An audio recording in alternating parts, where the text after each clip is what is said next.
I'm Debbie Travis. And I'm Tommy Smythe. And this is Trust Me, I'm a Decorator. Hi, Debbie. I hear we have a pal of yours on the podcast today. We do, and a very clever pal. And I've got her bio here, which I thought I'd read. Half of the words are too big for me to even say. But this is just going to blow you away. But I think this is... Anyway, it's going to be very, very interesting. So I'm just going to read you this. This is the bio, reduced down, or we'd be here all year, by my friend Kirstine Stewart. So if you don't know her, and you will as I'm starting to read, an inspirational and transformative executive leading change, Kirsten spent her career at the intersection of media, technology, a core driver of innovation and business growth. Kirsten was VP of Media for Twitter in New York and was key to bringing Twitter to Canada. She was head of the CBC. She ran many lifestyle channels, as I know, head of programming for the Hallmark Channel. She headed the future of media, entertainment, and sport for the World Economic Forum in Geneva. She serves as an advisory to the Forum of Young Global Leaders Initiative. Kirsten is the author of Our Turn, an award-winning best-selling focused on leadership. And she is recognized as an industry leader. She's won, oh my gosh, I can't even read them out, countless awards and accolades. And many, yes, you have. And many, many years ago, at the beginning of her career, Kirsten, fairly near the beginning of her career, Kirsten was my distributor from my first series, The Painted House. Hi, Kirsten. Hi, Debbie. Hi, Tommy. Welcome. So happy to have you here. And it's funny because I should add, Debbie, that at some point, Kirsten has been both of our bosses. Yes. Yeah. So the reason I really, really wanted to talk to you is because I'm sure Tommy is the same, but, you know, people ask us all the time about careers and how to move on ahead. And there are so many questions, and people, I think, are getting a bit lost because they're jumping from job to job. And then I heard about what you were doing connected with Our Turn, your best-selling book. So I thought first we're just going a little history. So many, many, many, many years ago, you were working for a company that was a distributor of television programming. And I remember walking into your office and they said, and you said, oh, well, we'll put money into the show, which was great because we didn't have any money. So that doesn't happen anymore. But in those days, that was really, for me, the biggest kickstart ever. You gave us investment. And then we went to Cannes, to the film festival and television festival, where you started selling the show. Long story short, you disappeared to America, you did all kinds of other stuff. Then you came whizzing back and took over all the lifestyle programming, the main networks for lifestyle. And then you pitched me every year for many years to come onto HGTV. Finally I said yes, and it was fabulous and a great success. We've stayed friends. We've stayed in touch. We even lived in the same building for a while. And your career, I mean, for most people, it's overwhelming. It's so brilliant.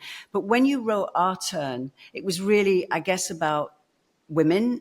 Yeah. Women being it's our turn to rise. And I think there's nothing more brilliant than that today, because there's a lot of powerful women out there, and wherever we see powerful women, we see less war, less trauma, less commotion in the world. So, hi, Kirsten. Hello. Yeah, and it's when you say years and years and years ago, and here I'll age myself. I was like 19 or 20 when we met. Oh my God. Because it was when I was in my very first job. I just graduated out of school, and I think, when you talk about jumping from job to job, one thing that I learned, and was kind of the core to the book Our Turn, was not to kind of be set on any kind of plan that you may have in your head about what you should be or what people tell you you should be, and don't kind of live by other people's aspirations for you. Because when I was in school, I really thought I was going to graduate and be a publisher. Now, Wow. I didn't think I'd be writing a book, but I definitely thought, because I had this background in, kind of arts and literature, and I had a mind for business, I thought the intersection for that would be working in publishing. And then I came out of school at 18, 19 years old, and the publishing world was just in that middle of that huge first kind of transformation, and there just wasn't a place for me. So I took literally a Girl Friday job, if you remember what Girl Fridays were. Yeah, I'm old enough to know what that is. Yeah, and so I was doing everything. I was changing the water cooler. I was filing paper back when we had papers in offices. And yeah, I was working for a wonderful woman and a distribution company. And we saw this fantastic little show called Debbie Travis's Painted House, and kind of saw that it was at the beginning of something. It was at the beginning of a movement where people wanted to kind of take control of their lives and kind of make their spaces beautiful. And instead of someone kind of, really mannered and kind of talking down to someone, finding a personality that really kind of opened up her own home to this kind of experiment of what it was like to, you could just with a little bit of paint, as you used to say, transform things. And, for me, it was such a kind of first calling card to understanding that, life is something that you can actually participate in, because that's what you taught people. You can actually do this yourself. And it doesn't take a lot but your own kind of ingenuity and your own talents, and a little bit of bravery and a little bit of paint. And I just love that show. Like, that to me, I know that was the basis of our very long-term friendship. But that was, a very kind of pivotal moment in my career, was to be involved in any way on that kind of a show, which I think was really kind of transformative at a time when people were looking for new ways of looking at their home. And then, fast forward a few years later to when I was at HGTV and Sarah Richardson's show, and that's when I saw Tommy's amazing talents as that dynamic duo on all the Sarah Richardson shows. And as I watched television down in LA constantly, those shows are still on the air because people still connect with them. So it's, to me, I think it goes back to kind of understanding what moves you. That I found it very early, what moved me. And what moved me was connecting with content that people in their homes, however they were consuming content back then, it was very simple. Now it's very complicated. But however people wanted to hear stories and hear their stories kind of told, I wanted to kind of be there. And publishing wasn't going to be it for me. Television and screen content was. And so I'm so happy that, you were there at the very beginning with me, and I've kind of grown up, we've grown up together. And also, So I have a question. I have Sorry. a question about that, though, Kirsten, before we move on. I think my experience in the television business, and particularly in the Canadian realm of television, has always been that it's very difficult. Like, what you said is basically two parts. You somehow instinctively recognized something that was different, that was maverick, that was groundbreaking, that was heretofore unseen. And that's the first component. But the second component is how to convince everyone that this should actually come to fruition, which is the harder part. So as an aspect of your, really, I mean, you can in this context actually use the word illustrious career in content creation and also in stewarding content forward through all of these changes. How did you find ways to get past that second part, which is, we know that this is different, but here's why it's good? Yeah. Well, because you know what? The audience tells you that it's good, right? Like, I think ultimately, if we keep thinking, and I used to do this back in the days of when I first started at HGTV Food Network and that kind of those lifestyle channels, things were getting a bit posh. And I think, producers or commissioners, people at the actual networks and all that were getting a bit kind of ahead of themselves and being, it was great to be aspirational. It was great to kind of set up these kind of lofty goals, but we were getting really far away from what people could do.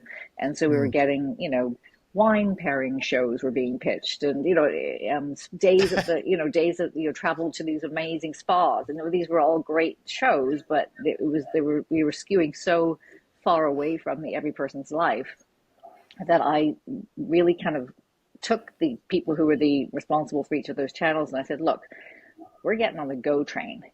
So for those of you who don't know, the commuter train in Southern Ontario is called the GO train. And so we went as far east and as far west as you could go. And we were going to go look at houses, like, because we didn't have a big travel budget. So it wasn't like I could take them, around the country or anything. But I thought, we'll do this. So we took a day going east and a day going west. And we went into homes and we saw people, what they did in their homes, how they cooked, what utensils they had, what, facilities they had, what ingredients they had. How were they decorating their homes? And it kind of brought back to reality, I think. They weren't wine pairing. Yeah, they weren't wine pairing, right? They were drinking wine, they were enjoying wine, but they weren't going to be like, I need to, I felt it wasn't, it needed to be approachable. It needed to be something that people could definitely like aspire to have the best of, but like the best of in their world. The best of what you could afford, which was always our mantra when we were trying to deliver content for you, was buy the best that you can afford, and here's how to incorporate that. Yes, and that you love. And I think because when you talk about, whether it was that kind of home decorating and lifestyle type programming, or whether it was drama, dramatic shows, comedy shows, scripted type shows, if people could see themselves in it, then they understood the stories being told differently. And I think they brought color to it themselves. And so when you talk about the challenge of actually getting these shows made and the funding of them, it was kind of, in a way, building a business model backwards by saying, okay, well, what did the audiences want? Not that they, like as Henry Ford always used to say, if I asked people what they wanted, I just would have built a better horse and buggy. You still need people who can think about, ahead, and give people what they don't even know they want yet. But it has to be rooted in something. And so there was, in that case, kind of a literal business case being built. And so when we, people doubt you. There is no magic formula to content. And if there was, everybody would be making great content. And everybody would be making lots of money at it.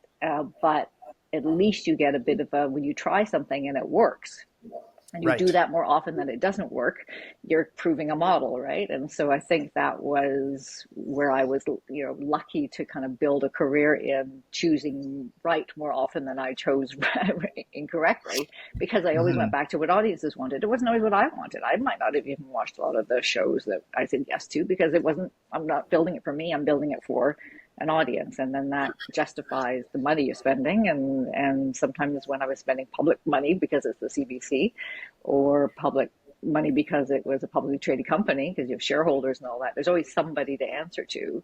And, I think it's how you build success, is thinking about who your audience is, whether it's your audience is a client or your audience is not a literal audience. It's that connection.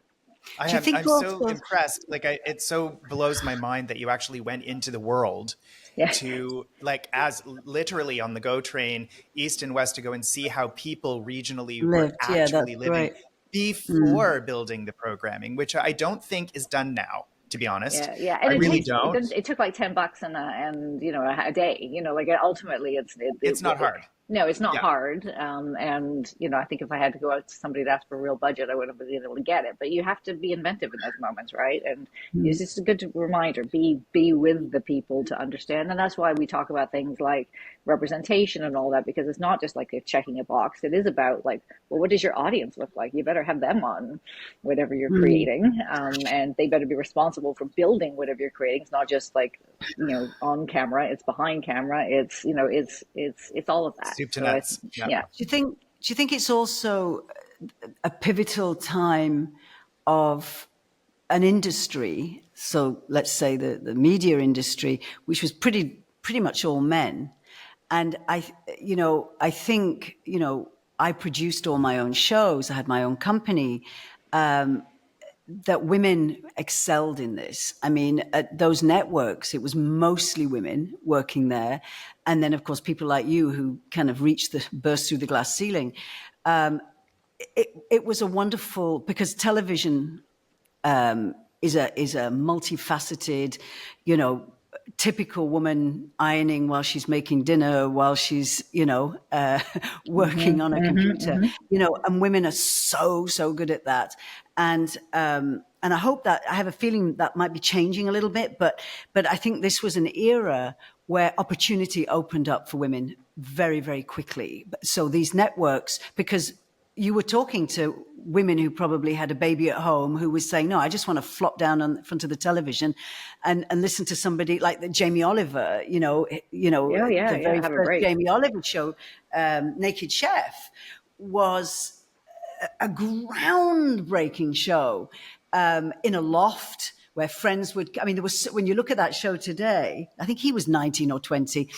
There are so many mistakes in it, and so many, the mics didn't work, and then they would have him talking off camera to somebody else that you never saw, which was obviously somebody's great idea, but didn't really work, because it was like, what's wrong with him? Why is he not looking at me? And he would go out into the market and buy stuff, and he would make food that anybody could make, spaghetti bolognese type of thing. And so it was the reality of it. And I think, men were not watching these type of shows, and men were running networks. Suddenly women were watching these kind of shows because it was their chill out time. And I think it changed, and somehow I see not it changing back, but I work with a lot of women, obviously, and I see they're starting to put walls around them again. Whereas before it was like, no, I'll do it. Yeah, I'll do it at 9 o'clock at night. Now all computers go down at 5 o'clock. Nobody's helping each other. Yeah. And, I've got algorithm world too. Yeah, I've got a friend here who is, ex-television, and we were talking about this morning and how we all helped each other to this day and age. And I remember getting some award and saying, there's maybe 1,000 people in the room and saying, these are my friends, because I didn't have time to make other friends. I was working and building relationships and friendships with people in the industry because I was working all the time. And when I wasn't working, I was raising a family. And I remember standing on this podium and looking out at these sea of faces going, you're my friends. And people burst into tears, and they were like, oh my God, she's exhausted as I am and everything. But now, and we all scratched each other's back. We helped each other constantly. Yeah, I'll do that for you. Sure, no problem. And I've still got loads of those friends today. And I find maybe now people aren't as open as that. They're not seeing the big picture because it's not in the formula of today. And also, I don't know what you feel about this, but are people moving too much? I mean, you say you started as a Girl Friday or a runner or, doing the photocopying machine. And there's a lot of them don't want to do that. They want to come in and I remember about 10 years ago, we had some interns from design school, and one of them came up to me. I'm sure I've told Tommy this story before, and said, excuse me, Miss Travis, but it's 10 o'clock. I said, yeah. She says, well, I've been here since 7. I said, yeah. And she said, but when do I start directing? I said, how old are you? And she was in school. I'm like, you're an intern. Maybe in 10 years' time and 2,000 coffees later. But that was funny then. Now I find that's becoming kind of the norm.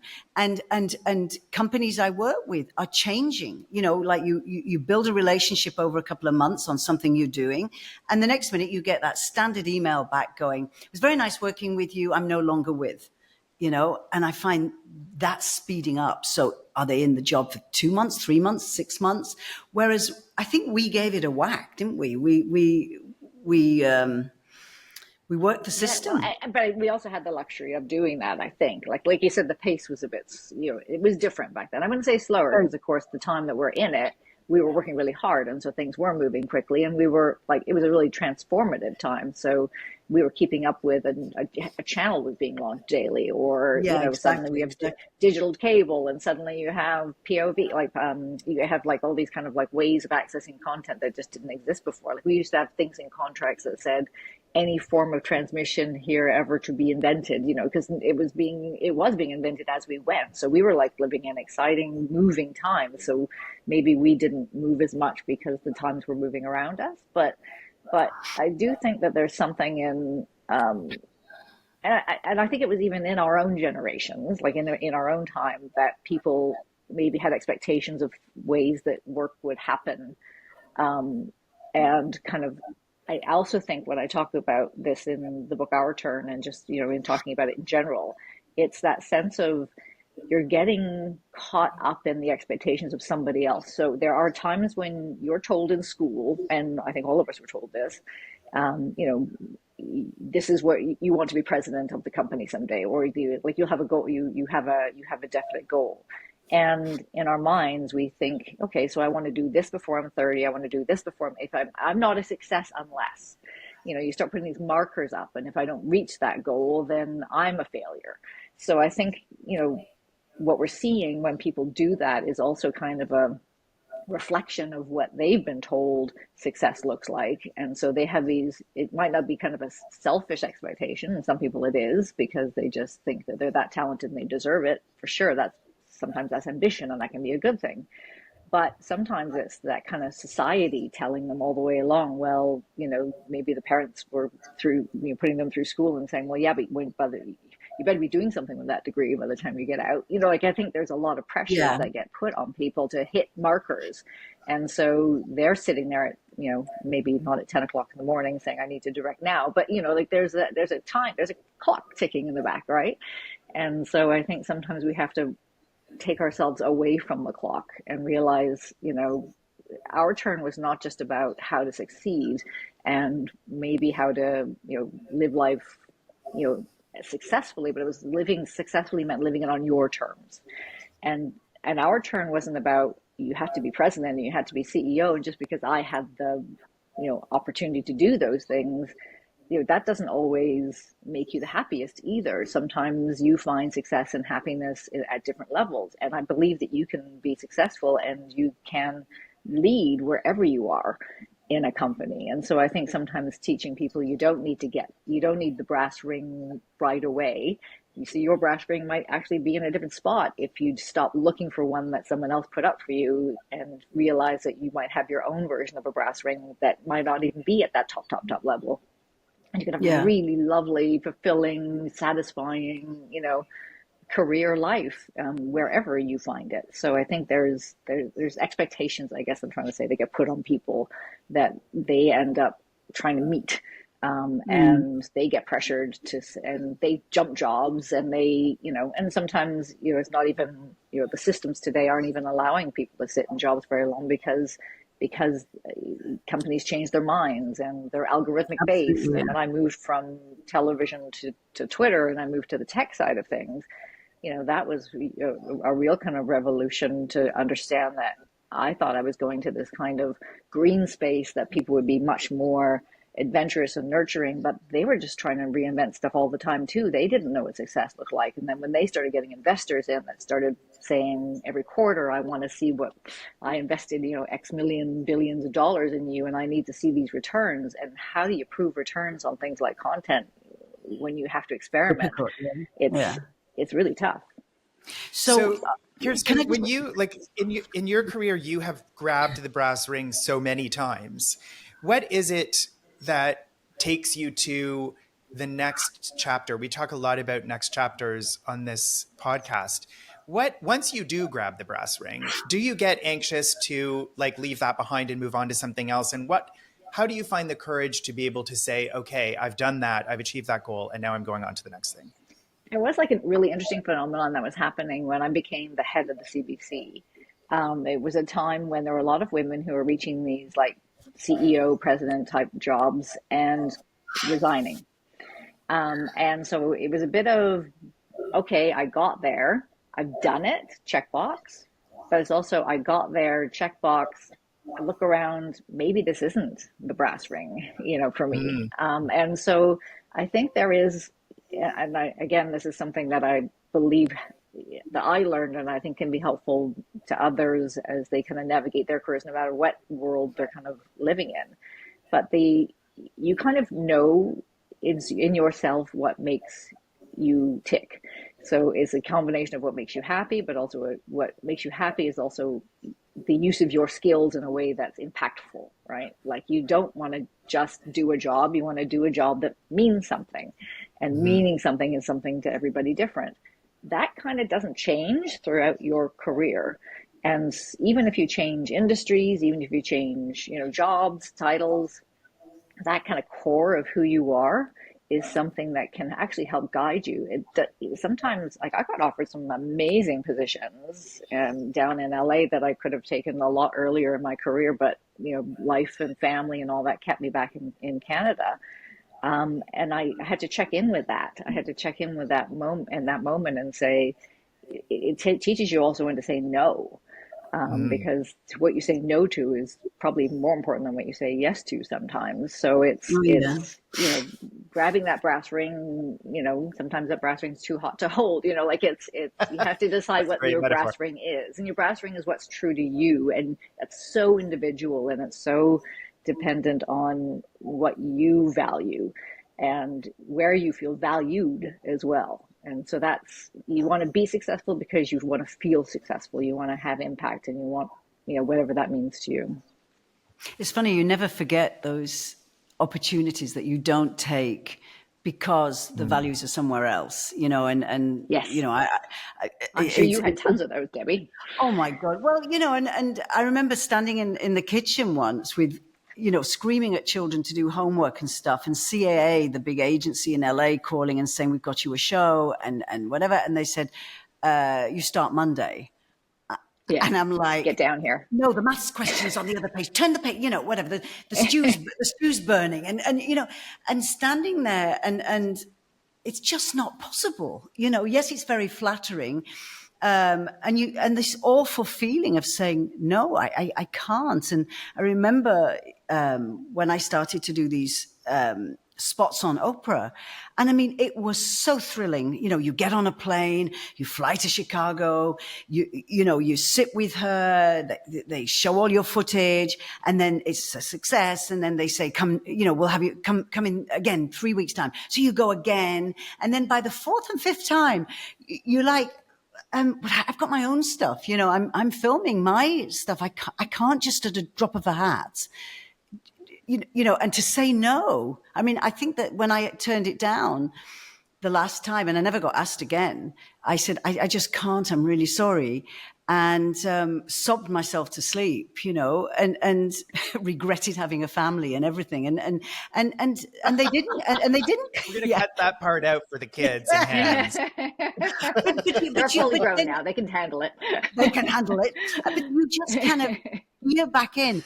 But I've always found, But do you regret it now, Debbie? Like, that's the thing is, like, what do you, like, you regret it in the moment, but do you really regret it long term? Like, I don't. Absolutely not. And I think sometimes there's this bridge when you do something different because, like Tommy said, we talk a lot about next chapters because both of us are doing different things. And that bridge of the security, whether you've been working for a bank for 20 years and then you decide, no, I want to be a baker, and have a coffee shop. That bridge is extremely difficult, because it's one step forward, two steps back. Should I, shouldn't I, should.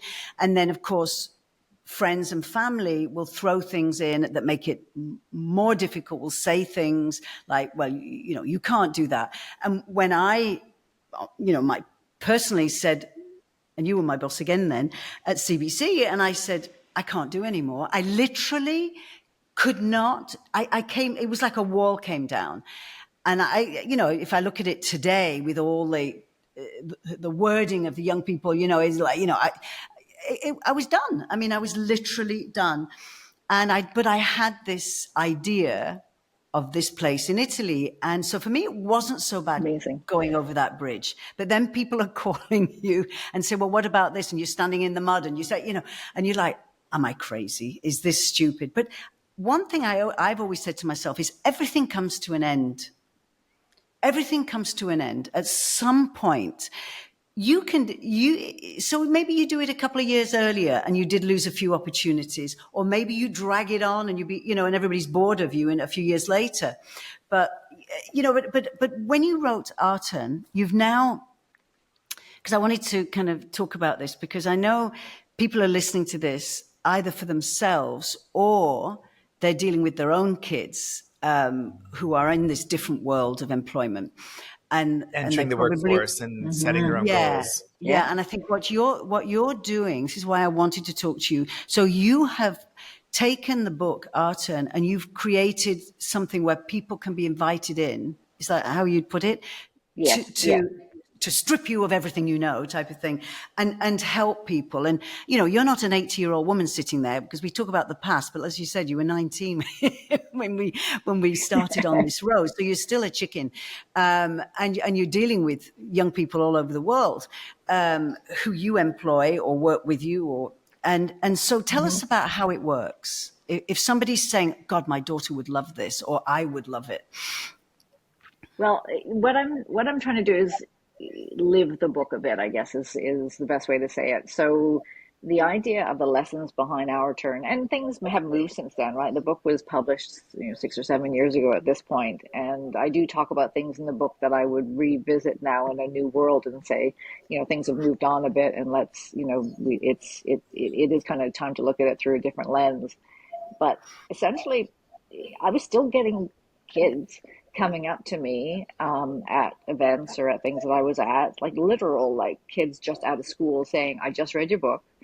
I'm like, "How did you find it?" And I found it really helpful and it's very inspirational. And, da, da, da, and they would quote that stuff back to me. And I thought, it does still help. It does still matter when we talk about like how we all want to, continue to be helpful and impactful in the world. I thought, well, this is something that people do find, and I've got a ton of experience because I have worked at everything from, I've ran all the Hallmark channels globally. I've run Twitter North America. I've run. So I've seen a lot. And I've sat at these big tables, and I've sat at tables in the mountaintops of Davos, and I've sat at boardroom tables, and I've sat at, craft tables. And so I think it's my kind of turn to take what I've learned as the lessons in Our Turn and turn those into, first of all, a course. So I've got a course that I'm launching in the next few weeks that will kind of take you through the steps of what you understand about yourself in order to kind of build and make the choices you should be making for yourself through your career, kind of navigation wise. And there'll be other courses that I'll release as they move along. And also, I'm going to kind of allow the community to say what the next what they want to learn next. I think that's going to be important too. That's what you learn very much in the tech side of things, is let the users decide where you go. So the course will develop as I get that kind of input as what's most helpful. But just a community, just a space to, I posted something on LinkedIn the other day that was about what we just talked about, Tommy, around the kind of, okay, you've got there now, you're successful, you got what you wanted, now what? Yeah. And sometimes now what is, that we talk about it being a drive, because I think we in a lot of ways celebrate in people that sense of going after the next thing, going after the next thing, going after the next thing. But at some point, it's kind of a cycle, and you have to wonder, is there an end to it? And as Debbie, when you said you kind of hit that wall of, okay, this is my end of this cycle, I'm going to now start the next cycle. I think it's important for people to get a framework that they can use as a guide, but that framework has to be built by them. So what I don't like in my world, so when I wrote the book Our Turn in the first place, it was a response to the book Lean In. You remember the book Lean In? Yes. And a great book, and lots of learnings in there, but from a certain perspective, and it certainly wasn't my perspective, and it wasn't my experience as someone who didn't come from a house full of money and had to try these things and maybe be a bit risky in a world where I didn't have something to fall back on except for myself.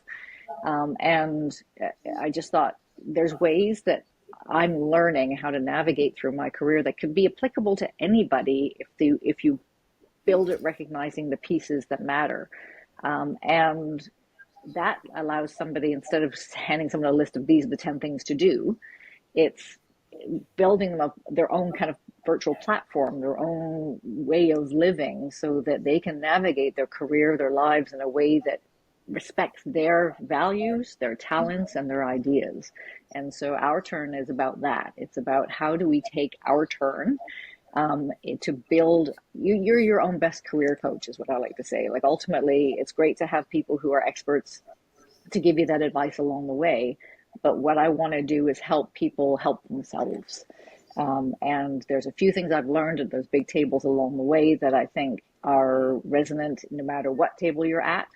And if that's helpful to people and they can build their own kind of playbook to how to navigate, negotiate, work their way through a career that is helpful to them in life as well as at work, then that's what I really want to get out of it with them. So I think that's what Our Turn is all about, the community that I'll be building, the course, in any way that we can kind of extend that learning. And is I it think there's a online? really interesting, like it's such a timely conversation to have, I think, Kirsten, because now with the advent of social media, the explosion of social media on many, many different platforms, everyone, like, everyone from your barista that you see every day to the CEO that you work under has a personal brand. Mm-hmm. And I'm hearing in what you're saying, maybe a sequel to Our Turn called Your Turn, Mm-hmm. which is more about navigating those spaces with an eye to maybe a more journalistic approach or a more a self-education approach. There's so many people doing it and trying to do it and not understanding why they're failing, but maybe it's because they don't have those foundations that you speak of. Yeah, it is foundational. And yeah, Debbie, it would be online. So ultimately, I think the best way to kind of have this conversation and to make sure that it is something that's collectively, shared, but also something that I hope people get individually when they have the opportunity to sit with material, is to do it online. So if the course is available online, it's literally ourturn.vip. And, VIP is, I think there's also that sense of we can all, when you talk about personal brand, Tommy, like this is about, we are all VIP at this point. Like, so Yeah. treat yourself like it. Like, I think there is a point at which even I think we've all had to learn this. I had to learn it myself. You tend to do things again in effort of others, and sometimes you do have to take a moment to invest in yourself. It's that take the oxygen before you pass it to someone else, that they would tell you on the airplane. This is a moment to invest in yourself, because once you get the framework right, once you get the foundations right, I do think that it's movable, and it's something that can support you as you move through life and career and anything that comes your way. Because ultimately, again, that sense of I'm going to plot my career ladder and I'm going to plot what's going to happen to me for the next 5 years. I did that when I was in university, and I came out and God laughed. They took away. That was it. There was no career that I'd gone to school for, that I'd done my internship for. The job wasn't. They literally said, "I'm sorry, Kirsten, the job is not here anymore." And so I went this way and thinking, what the hell am I going to do with this now? And learned this whole other world that I didn't even know. I think that's the thing too, is keeping your head up and keeping aware of opportunities while you have this foundational strength of knowing what you are good at and what you feel good at doing. That skill is translatable. Like, look what you did, Debbie. Your if you want to call it a pivot, your next cycle is totally taking all the talents you've always had and just leaning into them in a different way because they're applicable somewhere else. Tommy, I'm thinking, we all do this, right? It's about reinvention, but it's reinvention that still, you can still see the you in it. And I think the core of it is what you love. I mean, we sit here at these retreats listening to people who are either broken or quite sad or bored rigid. And the first question is, what is it you like? Go back to the sandbox. What do you like doing? Well, I've always liked, and then because I But love. they also say, I can't do it, right? Then they stop themselves, right? But I can't. But you why don't have not? to be. Yeah, and you don't have to be great at something. You can hire people who are better at you. But like when I was painting on television, I never wanted to be on TV. I wanted to produce shows. I still, if somebody said TV host, I'll go, and producer, because that's what I wanted to do. The TV host, yeah, I'll do that bit, but I want to make television shows. And it's that really, and it's always tiring, it's always exhausting, but it's that, I mean, if it's something as simple as, taking some paint and a feather and going, oh my God, look at it, it looks like marble, look, I can make a marble table. That's pure, genuine, excitement. And I think it's the same with anything. You like feeding people. You like chatting to people. You start, I was listening to something with Drew Barrymore the other day, who's got a talk show. And she said, I just love talking to people. And she's good at it. She's not the old-fashioned talk show. She's really, curled up on the sofa, getting in on the conversation and chatting. So sometimes it has to be slammed around you. You have to do other stuff. And then it's that extra kind of strength to do it. But also, I think it's jumping on opportunity, because a lot of people don't. You can slap them over the head with opportunity and say, "Oh, I know somebody who's doing that. You should talk to them," and they don't even hear you. Whereas me, I'd be like, "Yeah, where's their phone number? I want to do it." And I think teaching young people, get ready for that. The opportunity is there all the time. All the time. You bump into somebody at the supermarket. And because we're all connected. I cover that in lesson 2. Lesson 2 is all about opportunity and preparation and making your own luck. Because ultimately, like, I think that's what you're pointing out, Debbie, is something that it's what I believe to be true. There's that sense of, people talk about do what you love, and that sounds sometimes kind of oppressive to somebody who's like, yeah, sure, I'd love to do what I love to do, but I have bills to pay. What you have to recognize is you actually love to do something because you're good at it. Exactly. There's some element of it that you are good at. That's why you love it. And so I can tell you, like, I had so many people say to me over the course of the aspect of my career, because it's been in 2 silos, design and media. But the media aspect, like, how did you get into television? And I always say to people, all I did was be really good at what I loved to do. When I got on camera, I also knew that I was good at that. I didn't know before I did it that I was good at it, but I always held in my core, when people say, like, how do you get the courage to go in front of, a TV crew or interview people on television? I always said, I knew that I was good at it. Yeah, and what you're doing. I knew what I was doing. You knew the elements of what you're doing. And that just does come from within, I think, Kirsten. It really is something that you give yourself. It's a gift that you give yourself, is that element of confidence that I know that I'm good at this. And so when you do fail, you think to yourself, well, I failed for the following reasons. Maybe I didn't prepare myself well enough for this, or maybe I wasn't, ready on that day for that day to happen. But at the end of the day, you move on because, in general, overall, I'm good at this. Yeah. Oh, yeah. And I do think it's that sweet spot, right? It's that common, like, sometimes we think, oh, we just like to do this, but you actually like to do it because the satisfaction you're getting out of doing something good, doing something well. Doing it well. Yeah, absolutely. Yeah. And I think you need to recognize that and honor it. Yeah, it's also doing it when things are challenging and hard. So if you were a runner, for instance, and you wanted to go to the next stage and, I don't know, go in the Olympics, of course you love running, of course you're good at it, but how do you get to the next thing? And it's that work. And when you do it, when you win or you achieve something, I mean, I find that with writing, it's the one thing that I really work hard at, because it's not a natural thing. And I work and I work, and I like making a cake, I'm molding it and kneading it and loving it. And sometimes you sit there sobbing, going, this is just awful. And then suddenly something appears, usually at 6 o'clock in the morning, and you go, oh my God, that's amazing.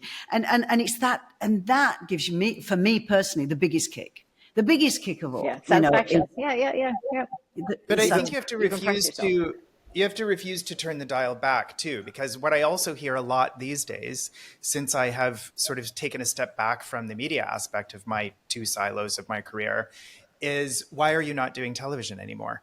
And my response to that is always, and the follow-up to that is always like, you were so good at it. And I always say, I know I was good at it, and I loved doing it while I did it. But I've moved on to another chapter now, and it doesn't involve being on television at the moment. I would never say no to opportunities, and certainly they come regularly. People ask me to be hosts on television programs that they're developing, but I always sort of very politely say, thank you so much for thinking of me for this. I agree that I would be a great fit for it, but it's not a great fit for me right now vis-a-vis the other things that I'm doing. Yeah, Yeah, absolutely. I think again, it's what you say no to that is kind of more defining than what you say yes to, because it absolutely. is Yeah. easy to step backwards. And and I think, one of the things that when I wrote the book Our Turn, it was a bit of a warning as well that particularly for people who maybe wanted to succeed in careers where they weren't fitting the norm. And people did think it was a book that I wrote for women, and I am a woman, and so it's my perspective and my experience. So absolutely, it heavily leans that way. But it really was meant for anybody who didn't feel that they could be recognized at work for who they were. And that, meant, not the average, particularly in corner offices, typical, old white guy, cis male, who would act a certain way. And when you saw that Yeah. business was changing and the way that success was being defined was changing quickly, you knew that leadership needed to be different too. And Yeah. so I call those guys baked potatoes. baby tail, oh, because they're The middle-aged white guy. because they're white Yeah, in the middle. a little bit irrelevant. Um, just kind of a baked potato. Yeah. Fully baked, Yep. ready to go. Not really going to be made into anything else at this point, and just kind of set in their ways. I mean, And they're not giving up those jobs, man. Like, I think they that's the other are thing too, holding right? on with their Yeah, toenails. and so that means that we make our lives, around that. And I think Mm-hmm. sometimes when I think about leaving television, and maybe Debbie, I always thought maybe this was true for you too, because I think we were expressing the same amount of frustrations at the same time. As it's hard when someone says, when someone says to you, Tommy, why don't you go back to television? Well, I don't think it's there anymore. Like, Oh, I Yeah. don't think exactly. it's there to, I don't think it's there to go back to. Mm. So we move on and we try different things, and we still create content. And we just still tell stories, and we still connect with people and create emotion. And it's just going to have to be different because, maybe those baked potatoes didn't get out of their seats fast enough, and the world has moved on without them. So I think it is, we've all moved on. So I think it's how do you teach people that it's okay. Again, if you're fixated on that, I want to be president of a studio or president of a network by the time I'm whatever, that It's never going to you could be happen. Yeah. giving up. You could be giving up. Like, I could have said no to Twitter. I said yes to Twitter when it was 140 characters in an app. It wasn't even a public company yet. I God, I was the remember head of the Wow. that. C. Yeah. I was the head of the CBC. Like, people were like, what are you doing? You're giving up the biggest media job in Canada for this, this app?" And I was either the genius who saw the future, or I was the idiot giving up the biggest job in television. And I'm probably somewhere in between, but I knew that television at that point was broken. So I had to Mm-hmm. move on to something different. Twitter was examining content in a different way. I think we all kind of move on when you hit those barriers enough, you then create a new river, Yeah. Yeah. I Well, want to be. speaking of moving on, we're at time, Yeah, Debbie. can I just finish with one little story about Kirsten? So Yeah. many, many years Uh-oh. ago, you were on the front page of every newspaper because you just got this role at CBC, and I was sitting in an airport, and you know how people leave all the newspapers on the chairs and stuff. They get up and go to their flight, and I don't know if they still do it today, but there were free newspapers, and there was a guy, I didn't know him, sitting next to me, and a newspaper with you on the cover on the seat next to me, and he was reading it, and he turned to me, and there was this gorgeous picture, full length picture of you, and he's tutting away, this guy, God, and I'm staring at him, and then he says, "Well, look at her shoes." Yeah. And there you were with like 8-inch shoes. And I said, "Yeah, they're gorgeous, aren't they?" He says, Yeah. "She's the head of the CBC in those shoes?" And I remember thinking, white potato, it's like, Yeah. and Well, I was like, yeah. that's what he saw, not your I can brain tell you, or, Debbie, there was not a gay man in Canada who was having that reaction. They were all like, "You no, go, exactly, girl." exactly. Well, Well, Kirsten always and I wore. have to say, well, and I so I would walk through the halls of the CBC, and I remember the time when I did an upfront. You used to go to upfronts, Debbie, where you go and you present all the Yeah, yeah, yeah. programming for the upcoming year. Advertisers come, they this is where you do all the deals.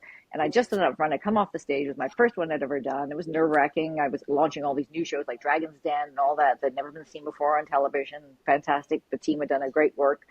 And then the next day they wrote about my shoes in the paper. And I was mortified. And I was mortified. I thought, oh my God, I've let all these people down. We all worked so hard to present all this new stuff, and they wrote about me. Like, I'm not, it's not about me. I was just happened to be presenting it, and I have to present it. That's the last old guy got on stage and presented it, and they didn't talk about his shoes, but mine was talked about. Then I was walking down the hallway with this in my head, and this young woman comes up to me, and I'm still very new there, and it's a big building at the CBC, and I hadn't met everybody. And she came up and said, "Are you Kirsten?" I said, "Yes, I am." And she said, "I just have to say, we're so glad that you're here. You look like us, you talk like us, you dress like us. Wow. Thank you." And I just went, oh, I needed that. Gorgeous. Amazing. Thank heavens for her. It's always about the shoes.